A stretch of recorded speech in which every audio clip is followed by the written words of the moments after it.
زندگی کو سمجھنا ہو تو پیچھے دیکھو، اور اگر زندگی کو جینا ہو تو آگے دیکھو۔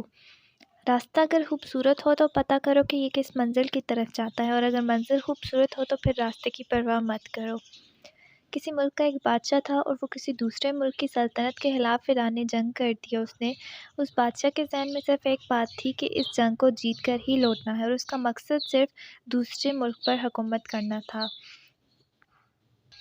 وہ اس مقصد کے لیے اپنی فوج کے ساتھ جب آگے بڑھ رہا تھا تو راستے میں اس کو ایک نجومی ملا۔ وہ نجومی ہاتھ کی لکیریں دیکھ کر قسمت کا حال بتاتا تھا۔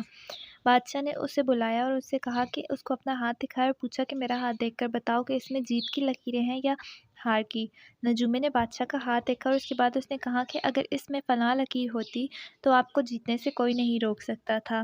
بادشاہ نے اس کی بات سنی اور اپنا خنجر نکالا اور اپنے ہاتھ پر ایک لکیر بنائی اور پھر ہاتھ نجومی کے سامنے پیش کیا اور پوچھا کہ نجومی آپ بتا۔ تو نجومی نے کہا کہ بادشاہ سلامت، آپ کے اندر جوش اور جذبہ اتنا زیادہ ہے کہ آپ کو قسمت کی کوئی بھی لکیر جیتنے سے نہیں روک سکتی۔ تو یاد رکھیں، آپ کا جذبہ آپ کی سب سے بڑی طاقت ہے۔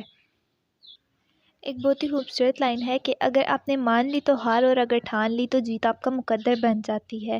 تو ہمیشہ یاد رکھو، آپ کی بڑی سوچ اور بڑا مقصد ہی آپ کو زندگی میں کامیاب بناتا ہے، اور اگر کامیاب ہونا چاہتے ہو تو اپنے مقصد کو ایک بڑی سوچ کے ساتھ جوڑ دو اور محنت کرنا شروع کر دو اس مقصد کے لیے۔